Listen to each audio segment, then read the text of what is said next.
آج کے لیکچر میں ہم یہ دیکھیں گے کہ جنوبی ہند میں اردو کی ترویج کیسے ہوئی، کن اصناف پہ زیادہ کام ہوا۔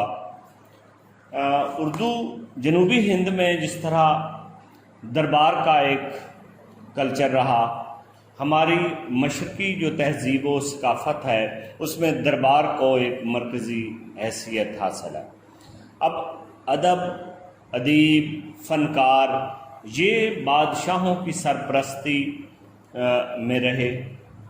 دکن میں اس چیز کی کمی نہیں تھی۔ شاہان بہمنی، قطب شاہی، عادل شاہی، یہ ان بادشاہوں کے جو ادوار تھے، یہ بذات خود جو ہے یہ بہت اچھے شاعر اور ادب پرور لوگ تھے۔ اس وجہ سے جنوبی ہند میں اردو کو یعنی ترویج کے لیے بہترین ماحول میسر آیا۔ گولکنڈہ کے اکثر قطب شاہی بادشاہ خود شاعر تھے۔ بیجاپور میں عادل شاہی خاندان میں بہت سارے لوگ جو ہے وہ جنہوں نے ادب کی سرپرستی بھی کی اور ادب سے ان کی شناسائی رہی۔ ان کی تفصیل سے پہلے اسی دور میں صوفیاء کرام کی خدمات اردو ادب کے حوالے سے بہت اہم ہے، بلکہ مولوی عبدالحق نے جو اپنی کتاب لکھی اردو کی ابتدائی نشو و نما میں صوفیاء کرام کا حصہ، اس میں پوری تفصیلات موجود ہیں کہ صوفیاء کرام نے رشد و ہدایت کے لیے مقامی زبان کا انتخاب کیا۔ تبلیغ دین کے لیے صوفیاء شاعری اور موسیقی سے دلچسپی رکھتے تھے۔ حمد و ثناء اور اخلاقیات کی جو پرچار کی، اس سے یقیناً زبان کو بھی فائدہ ہوا۔ اب حضرت سید محمد حسینی بندہ نواز گیسوئے دراز کی مشہور کتاب معراج العاشقین ہے۔ میرا جی شمس العشاق کی مشہور کتابیں 4 ہیں: خوش نامہ، ارشاد نامہ، شہادت الحقیقت، مرغوب القلوب۔ حضرت غوث الاعظم شیخ عبد القادر کا مشہور رسالہ نشاط العشق دکنی زبان میں ترجمہ ہوا، اور اسی طرح شاہ میرا جی کے بیٹے شاہ برہان الدین، ان کی 2 مشہور کتابیں جل ترنگ اور گل پاس۔ ڈاکٹر جمیل چالپی نے بھی اپنی تحقیقات میں صوفیاء کی ان خدمت کا اعتراف کیا ہے۔ دکن میں جو اردو نثر کی ابتدا ہو رہی ہے وہ ملا وجی کی سبرس 1635 میں یہ شائع ہوتی ہے، اور فتاحی نیشہ پوری کا ایک قصہ تھا حسن و دل، اس کا یہ ترجمہ ہے۔ مولوی عبدالحق نے بعد میں اس کا کھوج لگایا تھا، اور 1932 میں یہ کتاب جو ہے وہ پبلش ہوئی۔ حافظ محمود شیرانی نے بھی اس کی کئی تراجم کا ذکر کیا۔ آبجیکٹو میں اس طرح کے سوال آ سکتے ہیں کہ سبرس کس کی کتاب ہے، سبرس کب چھپی، سبرس کا اصل ماخذ کون سا ہے، سبرس کی کیٹیگری کون سی ہے۔ وہ ایک تمثیل ہے، الگری۔ تمثیل کیا چیز ہوتی ہے؟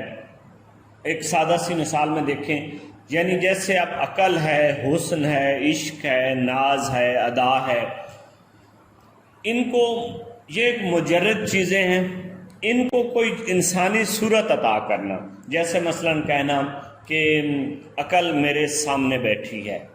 اب عقل ایک مجرد چیز ہے، اس کو تجسیم دینا، اس میں اسی طرح کی چیزیں ہیں۔ اور ملا وجی کی ایک اور مشہور مثنوی ہے، اور وہ کتب مشتری ہے۔ اس دور میں دکنی ادب میں جنوبی ہند میں مثنوی کو بہت پروان ملا۔ اب یقیناً ہم الگ سے بحث کریں گے کہ مثنوی کیا ہے۔ وہ ایک ایسی طویل نظم ہوتی ہے جس کے ہر 2 مصرے ہم قافیہ یا ہم ردیف ہوتے ہیں۔ تو اس عہد میں، جو دکن کے عہد میں، مثنویوں پہ انشاءاللہ آج ہی ہمارا لیکچر ہوگا، تو میں اس کا آغاز و ارتقا بتاؤں گا۔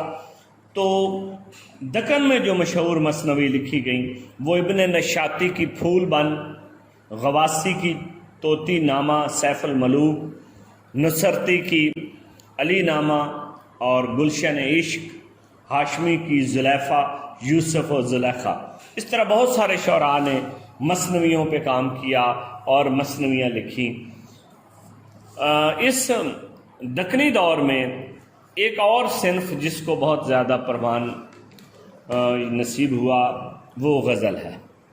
اب دکنی غزل کا ایک مخصوص اور مزاج تھا۔ جب آپ آگے جا کے دبستان لکھنؤ کا مطالعہ کریں گے اور دبستان دلی کا تو آپ واضح فرق دیکھیں گے کہ لکھنوی مزاج کیا تھا، وہاں کے شعراء کی دلچسپیاں کیا تھیں، انہوں نے کس انداز سے لکھا، اور جو آپ کے دبستان دلی کے شعراء تھے انہوں نے کیسا لکھا۔ تو دکنی غزل مخصوص مزاج، اس میں مقامی رنگ تھا اور فارسی آمیز نہیں تھی، بلکہ اس کی تراکیب، اس کی امثال، ہاں البتہ اس غزل میں ایک فرق ضرور تھا کہ اس میں گیت کو زیادہ اہمیت تھی، اور اس غزل میں عورت کو عاشق تصور کیا جا رہا تھا، مرد کو ہرجائی۔ اس دبستان دلی میں ہم دیکھیں گے وہاں دل کی بات ہے، وہاں مرد کو اہمیت ہے، عاشق مرد ہے، لیکن یہاں پہ عورت کو عاشق بنایا گیا ہے، مرد کو ہرجائی۔ جیسا کہ داغ نے کہا تھا، تو اے ہرجائی تو اپنا بھی یہی تھا، اور صحیح اور نہیں، اور صحیح اور نہیں، اور صحیح۔ دکنی غزل میں مرد جو ہے وہ عشق میں صحرا نوردی نہیں کرتا، بلکہ عورت جوگن بنتی ہے، اور اس وقت تک غزل میں تصوف، اخلاقیات، فلسفہ، تہذیب، یہ چیزیں غزل کے اندر نہیں اپنی جگہ بنا پا رہی تھی۔ غزل کے ارتقاء پہ بھی انشاءاللہ بات ہوگی۔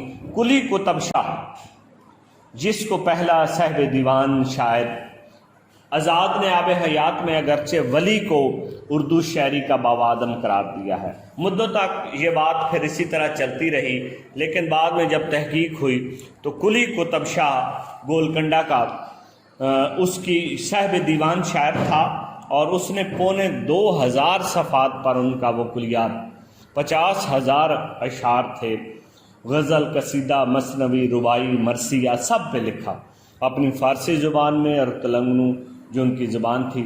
اچھا، مقامی پھلوں اور پھولوں، تہواروں، تہذیبوں کا ذکر ان کے اشعار میں ملتا ہے، جو کہ ہمارے ہاں عہد میں بعد میں نذیر اکبر آبادی کے ہاں ملتا ہے، اور نذیر اکبر آبادی کو اگرچہ اس میں کلاسیک کی حیثیت حاصل ہے۔ کلی کتب شاہ کے کلیات میں وہ ایک عاشق مزاج تھا، اور یہ بادشاہوں کی جب آپ زندگیوں کا مطالعہ کریں تو عشق تو ایک ساتھ ہے، یہ بہت عیاش پرست بھی تھے۔ 19 معشوقوں کا ذکر ہے۔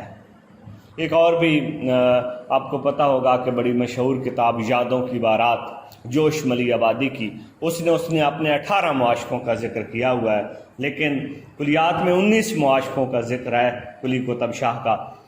ملی وجہ کی صبرہ جو مشہور ملا وجہ کی کتب مشتری ہے، بنگال کی شہزادی کے عشق کی داستان، اس خاندان کے، یعنی یہ جو خاندان تھا تقریباً اس کے سبھی شاعر تھے۔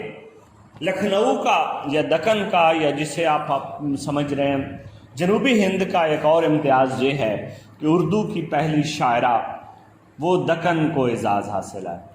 ماہ لکا چندہ، ماہ لکھ چندہ، نصیر الدین ہاشمی کے نزدیک یہ پہلی صاحب دیوان جو ہے وہ شاعرہ ہے۔ اسی دور میں، غزل کے اس دور میں، ایک اور نام جو جنوبی ہند میں اور لکھنؤ میں آتا ہے، اور وہ ولی دکنی کا ہے۔ ولی دکنی اردو شاعری کا ایک عظیم شاعر ہے، صرف دکن کا نہیں ہے، اس کو محمد حسین آزاد نے اردو شاعری کا باوادم کہا ہے، عابد علی عابد نے اس کو کلاسیک کا درجہ دیا ہے۔ نکات الشعراء میں جو میر کا تذکرہ ہے، نکات الشعراء، اس میں اس کے مطابق یہ اورنگ آباد میں پیدا ہوا۔ اس کی پیدائش، ان پہ اختلافات ہیں نام کے حوالے سے بھی، لیکن ڈاکٹر جمیل جالبی کی تحقیق کے مطابق اس کا نام ولی محمد ہے۔ بہت عاشق مزاج شاعر تھا، 2 مرتبہ دلی آیا، اور اس کا دونوں مرتبہ آنا کسی مصلحت سے خالی نہیں تھا۔ اردو غزل پر بہت نمایاں اثرات ہوئے۔ پہلے یہ فارسی میں اور دوسری زبانوں میں کچھ شاعری کر رہا تھا، لیکن پھر ان کے سعد اللہ گلشن سے جب ملاقات ہوئی انہوں نے مشورہ دیا اور ڈاکٹر سید عبداللہ نے ولی کو جمال پرست اسلوب شاعر قرار دیا ہے۔ ولی پہ بھی مزید بات ہوگی۔ تو اس میں جتنی کتابوں کا ذکر آیا، قلی قطب شاہ، پہلی وہ صاحب دیوان شاعرہ، مثنیہ، ان کو آپ سمجھنے کی کوشش کریں اور ان کے آپ اچھی طرح نوٹس لیں اور تیار کریں۔